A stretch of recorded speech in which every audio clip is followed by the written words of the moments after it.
Vatimpana etni pasteur Barbier Kristina. Satria izaho no nirakety ny fitiavany dia hamonjy azy aho, hanandratra azy ho any amin'ny avo aho satria mahalala ny anarako izy. Amen. Ivavaka isika tompoko. Ray zanaka fanamasina tsara indrindra, miankohaka manoloana ny falebiazanao, ny fahamasinanao, ny herinao, ny zanakao trapo-amonjena tamin'ity maraina ity. Koa manantona anao amin'ny alalan'i Jesosy Kristy zanakao, tomponay, mpamonjy anay, ilay nitsangana tamin'ny maty, nandresy ny fahafatesana ary nampandresy anay koa amin'ny ady maro samihafa rehetra amin'ny fiainanay. Saotra Jesosy amin'izany fitiavanao izany, tsapanay fa tsy mendrika satria dia mihodina isan'andro eny fa na ny fisainanay mangina aza zao maraina zao tsisy miafina aminao, ny zavatra rehetra tsy mifanaraka amin'ny sitraponao Jesosy. Koa diovy amin'ny rano soa, sasao amin'ny rano masina izahay Jesosy, handray ny famelan-keloka amin'ity maraina ity tompo. Fananao mahery eny Jesosy, ampahery anay indray, ampianatra, nololalana amin'izao fanarahanay anao zao Jesosy. Da io ny teninao tompo, itsiry ety anatinay ety, meo anay ilay mofonaina, ahafahanay indray Jesosy mahazo hery hiazakazaka amin'ity tontolon'andro ety. Misaotra tompo, ny aja sy ny dera, ny voninahitra ho anao rery any. Mpanjaka ny mpanjaka tompony tompo. Alleluia. Amen. Miarabantsika amin'ny anaran'i Jesosy Kristy tompo avy any Nazareta, nitsangana tamin'ny maty, riavana malala. Ary dia mbola ampitomboana amintsika lalandava ny fahasoavana ombam-piadanana avy amin'Andriamanitra ray amin'ny alalan'i Jesosy Kristy tompo, ary koa ny fampiraisana miaraka amin'ny fanahy masina. Momba ny sakaizany mandrakariva izy. I Jesosy no lazaina amin'izany. Ka hosokafantsika ny baibolitsika, hojerentsika ny filazantsara nosoratan'i Jona toko fa 2:20 ka hatramin'ny 4:20, vakiana amin'ny anaran'i Jesosy tompo avy any Nazareta. Rehefa afaka izany dia niseho tamin'ny mpianatra indray Jesosy teo amoron'ny ranomasin'ny Tiberiasy, ary toy izao no nisehoany: niaraka Simona Petera sy Tomasy, ary izay atao hoe Didimy, sy Natalaela, ary avy tany Kana any Galily, sy ireo zanaky Zebedio, ary mpianatra roa lahy hafa koa. Hoy Simona Petera taminy: andeha hanarato aho. Hoy ireo taminy: andeha hiaraka aminao koa izahay. Dia nandeha izy ka niditra antsambo-kely, ary tamin'iny alilely dia tsy nahazo na inona akory izy. Ary noho ny efa nazava ratsy ny andro dia nitsangana teo amoron'ny ranomasina Jesosy, kanefa tsy fantatry ny mpianatra ho Jesosy izany. Dia hoy Jesosy taminy: anaka, manakanina va ianareo? Dia namaly azy hoe izy tsia. Ary hoy izy taminy: alatsao amin'ny sisiny ankavanan'ny sambo-kely ny aratonareo, dia hahazo ianareo. Koa dia nalatsany izany ka tsy zakany nakarina noho ny abetsany azandrano. Ary hoy ny mpianatra izay tiany Jesosy tamin'ny Petera: ny tompo iry. Ary raha ren'ny Simona Petera fa ny tompo iny dia nisikina ny akanjo ivelany fa tsy ny akanjo izy, ka nirotsaka teo amin'ny ranomasina izy. Fa ny mpianatra sasany nandeha antsambo-kely ihany, nisarika ny arato feno azandrano, fa tsy lavitra ny tany izy, fa tokony ho 200 akio ihany. Raha vao niakatra teo an-tanety izy dia nahita afinarina teo sy azandrano teo ambony ary-mofo. Hoy Jesosy taminy: analao azandrano amin'ireo vao azonareo teo. Dia niakatra Simona Petera ka nosariany ho eo an-tanety ny arato feno azandrano vaventy 3,500 ary na dia be tahaka izany aza izy dia tsy tiatra ny arato. Hoy Jesosy taminy: avia hisakafo. Fa tsy nisy mpianatra saina notany azy hoe: iza moa ianao? Satria fantany ihany fa ny tompo izy. Ary tonga Jesosy dia nandray ny mofo ka natoloy azy, dia vao ny hazandrano indray. Izany no fanitelony nisehoan'i Jesosy tamin'ny mpianatra rehefa nitsangana tamin'ny maty izy. Amen. Ray masino, manamasinana amin'ny fahamarinana ny teninao no fahamarinana. Amen. Jesosy niseho tamin'ny mpiana no tantaraina eto taorianany tsanganany tamin'ny maty, ary ambara eto koa ny zavatra niseho tamin'izany. Izao fantaniana zao no entintsika mandinika an'izany. Inona no zava-dehibe kendren'i Jesosy amin'izao isehoany amin'ny mpianatra izao? Efatra monja ny valiny ampahirizana antsika anatin'izao tantara izao. Voalohany indrindra, ny ampiorina marina ny finoan'ny mpianatra fa nitsangana tamin'ny maty tokoa Jesosy. Faharoa, mba hinoan'ny mpianatra fa tsy mitsahatra manampy azy Jesosy. Fahatelo, mba ho fantatry ny mpianatra fa azahoam-bokatra ny fanarahana ny baikon'i Jesosy. Fahaefatra, mba hinoan'ny mpianatra fa momba azy mandrakariva izy. Izany no sakafo tanahy aroso aminao amin'izao maraina izao. Ny mba ampiorina marina ny finoan'ny mpianatra fa nitsangana tamin'ny maty tokoa izy. Izany no voalohany. Tsy mba zavatra mora tamin'ny mpianatra izany. I Maria Magdalena nihevitra fa nangalary ny olona ny fatin'ny tompony. Ny roa lahy izay nakany Emaosy very hevitra fa tsy hita ny fatin'ny tompo.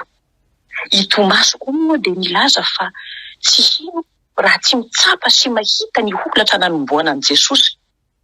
Mba hamonoana an'izany rehetra izany ary no tsy nivantana an' Jesosy any an-danitra fa nisehony tamin'ny tao anatiny 70 andro mba ampiorina marina ny fonon'ireo mpianatra ireo.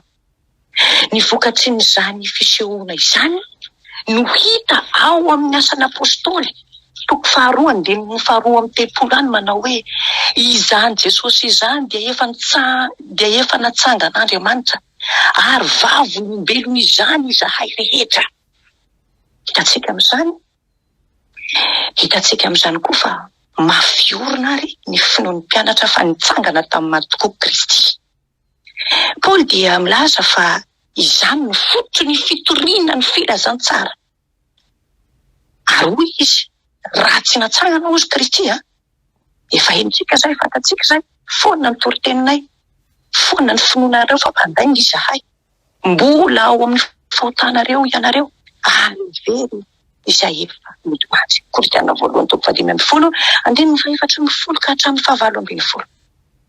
Hatramin'izao dia tsy mora nefa ny fitoriana ny amin'ny fitsanganana amin'ny maty. Fa voasoratra izao, tantara izao, mba hinoantsika fa Kristy no efa nitsangana tamin'ny maty tokoa.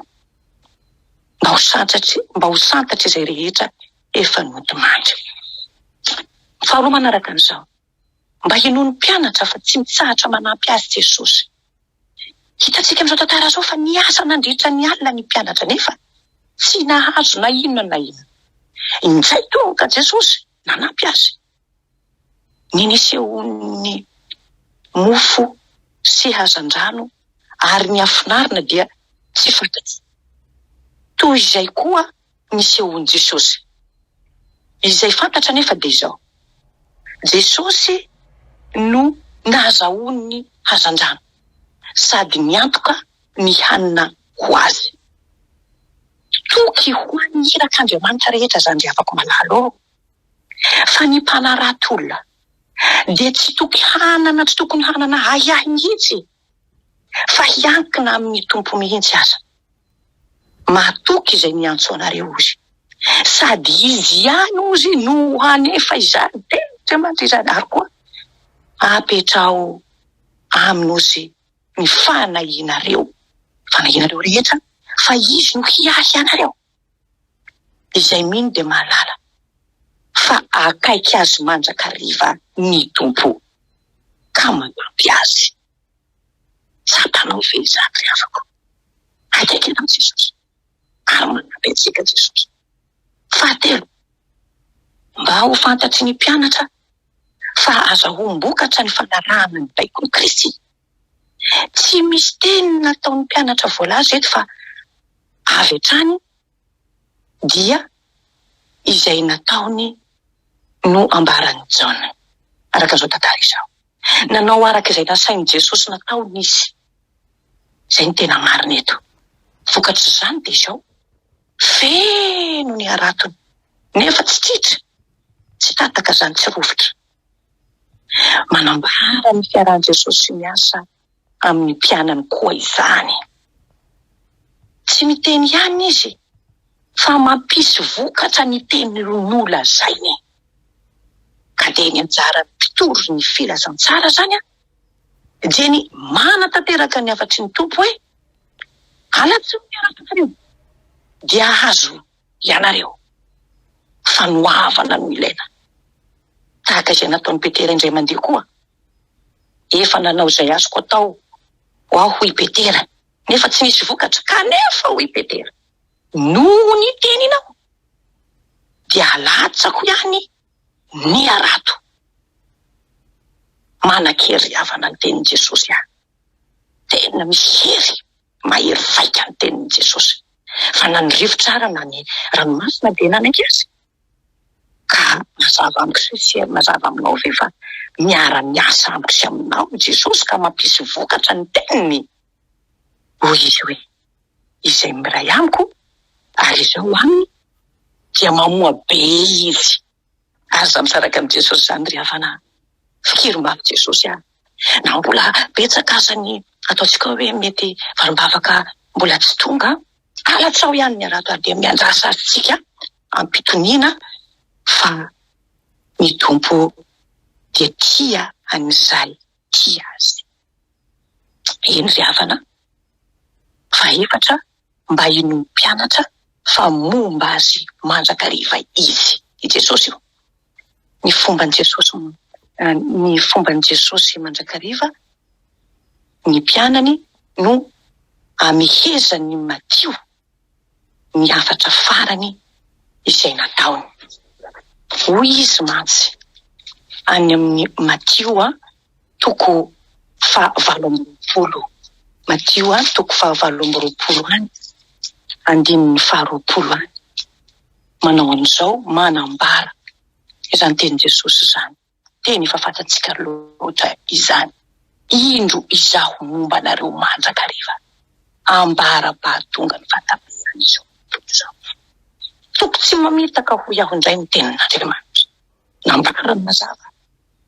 Fa tsy ny apôstôly ihany, fa ny mpanarato olona rehetra eo ampanovana ny asany no hiaran'izany toky omena izany. Ka na andro, na alina, na tanety, na any anaty rano i Jesosy, momba anareo aho. Izany ny fahalian'ny fitopololay. Ka nilazany hoe, na dia ny demonia aza dia manaiky anay noho ny anaranao. Mbola mampirisitatsika ny tompo hoe anio. Mandro soa ary havako amin'ny lalindalina tokoa. Ka alatsao ny aratsika mba azahoantsika hazandrano. Ary indro izao momba anareo mandrakariva hoy ny tompo. Havana malamo, ny fiankinana amin'ny tompo no tena mampisy vokatra ny fitoriana ny filazantsara. Eno ihany, arao ary ny baiko ny tompo. Dia hisy vokatra ny asako sy ny asanao. Any ilay nitsangana tamin'ny maty ny voninahitra, atsika ny finoana n'ilay padesy, ary ihany koa ny fienoana ny baikony. Aleluia. Amen.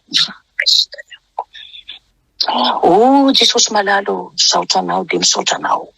Amin'izao maraina izao mbola nomenao izany teny, mampahery izany, mampirisika anay tokoa. Hino anao hatrany, ninona zavatra miseho indrindra. Ny asa mafy mety tanterahanay izay kristianina mpanaradianao, ambasadornao. Aoka zay toky anao hatrany Jesosy malala fa kely finoana tokoa hoe izany no angatana famindrampo aminao Jesosy.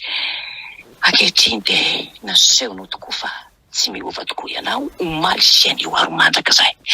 Ampitombo izany finoana anao izany Jesosy ary meo anay tokoa ny fanoavana ny teninao Jesosy. Anaraka ny baikonao hatrany, ninona tompo izay baiko tianao tanterahanay Jesosy, dia omeo anay fo. Ay mankato ny baikonao azahoanay tokoa, azandrano be da be amin'ny fiainanay. de tsy inona zany voalohany indrindra fa ireo fanahy mbola ivela ny vala. Jesosy malala, mbola miaina ao anatin'ny fahamaizinana izao tontolo izao. Jesosy ianao tokoa naniraka hoe mandehana mitoria ny filazantsara amin'ny olombelona rehetra. Eny Jesosy tsy vita irehetra zany. Mila miaino ny baikonao tokoa zahay, ka omeo ny fanahinao mahery ankehitriny Jesosy afanay anatanteraka ny sitraponao. Eny izay vitanao tety an-tany no tanterahanay Jesosy malalako. Zay nanankinanao an'izany asa lehibe zany. Koa tahiny tsirairay avy Jesosy mba hijoro tsara amin'ny finoananao, ary ihany koa tompo malala mba hanatanteraka ny baikonao fa tsy sanatrianao anao foana amin'izao fanarahananao zao, fa hanana fatahorana angovotra amin'ny asa masina zay napetraka ao aminay. Saotra tompo malalako, misaotra Jesosy malalako, misandrata tompo amin'ny voninahitra ao, ary de tahiny tsirairay avy tokoa ka tanterao aminy ilay fiteny fitahina tsodrano mahery, ahafahany mamita ny adidy sy amandraikitra napetraka ao amin'ny tsirairay avy amin'ny teny io ty.